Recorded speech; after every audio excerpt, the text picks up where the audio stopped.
Hello hi welcome back to my channel Shreyanvi talks. ఈ రోజు అయితే మేము తునికి పోచమ్మ టెంపుల్ వెళ్తున్నాం. అది నర్సాపూర్లో అయితే ఉంది. మేము అక్కడికి వెళ్ళిన తర్వాత ఫుల్ బ్లాగ్ అయితే చూపిస్తాం. Until then keep watching. Bye.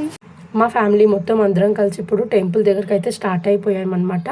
నేనైతే మా అత్తయ్య గురించి మా హస్బెండ్ గురించి అయితే వెయిట్ చేస్తున్నా. ఎందుకంటే మా అత్తయ్య గారిని తీసుకెళ్ళడానికి మా వారైతే వెళ్ళారు. ఇప్పుడు మేము అందరం కలిసి టెంపుల్ దగ్గరికి అయితే బయలుదేరామన్నమాట. క్లైమేట్ అయితే చాలా బాగుంది, గ్రీనరీగా. రోడ్ పైన అయితే అక్కడ నర్సాపూర్ ఫారెస్ట్ కాబట్టి మంకీస్ అయితే చాలా ఉన్నాయి. టైం వచ్చేసి 8:30 అవుతుంది. ఆకలి వేస్తుంది. సో ఇక్కడే టిఫిన్ తినేసి వెళ్దామని చెప్పి మేము ఒక హోటల్ దగ్గర ఆపి టిఫిన్ అయితే చేసాము.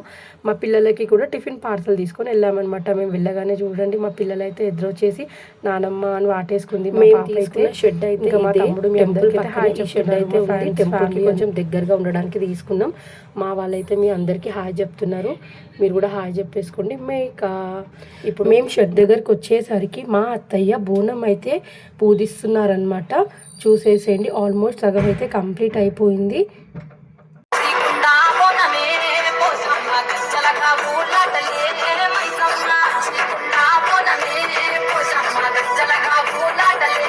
మా చిన్న మేనత్త అయితే పువ్వులు అయితే అల్లుతుంది బోనానికి. ఇంకా మా పిల్లలకి మేము వచ్చే దారిలో టిఫిన్ అయితే తీసుకొచ్చాము. హాయ్ ఫ్రెండ్స్, మేమైతే ఫంక్షన్ చేస్తున్నాము. తుంకి పోచమ్మ తల్లి దగ్గరకు వచ్చినాము. వంటలు కూడా స్టార్ట్ చేస్తున్నారనమాట. ఇప్పుడు మా మమ్మీ బోనంలోకి నైవేద్యం అయితే రెడీ చేసుకొని వస్తుందనమాట. బోనంలో నైవేద్యం పెట్టేసుకొని బోనం మొత్తం అలంకరించిన తర్వాత అమ్మవారికి నైవేద్యం ఎక్కించిన తర్వాత బియ్యం అయితే స్టార్ట్ చేయాలన్నమాట. ఈ పువ్వులు అయితే మా అత్తయ్య అల్లింది. నేనైతే మీకు చూపిస్తున్నాను. నా తలలో పువ్వులు లేవని మా అక్క అయితే నాకు పువ్వులు అయితే పెడుతుంది. ఇంకా మా చిన్న అత్తయ్య తన అల్లిన పువ్వులని తనే బోనానికి కట్టేసింది. ఇంకా మా పెద్ద అత్తయ్య వచ్చేసి బోనం మొత్తం అలంకరించింది. నెక్స్ట్ బియ్యానికి అయితే మేమైతే రెడీ చేసుకోబోతున్నాం. ఈ వీడియోని చూస్తూ ఉండండి. Keep watching.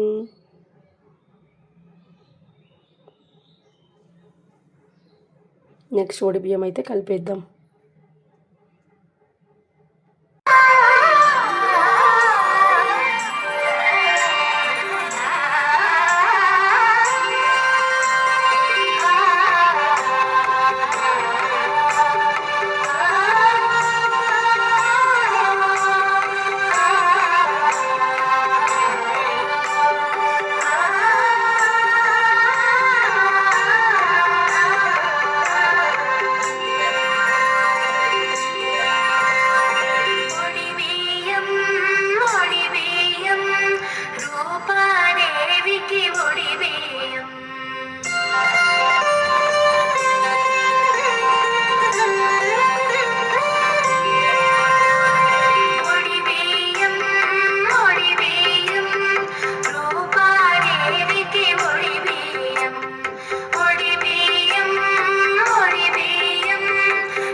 Bye.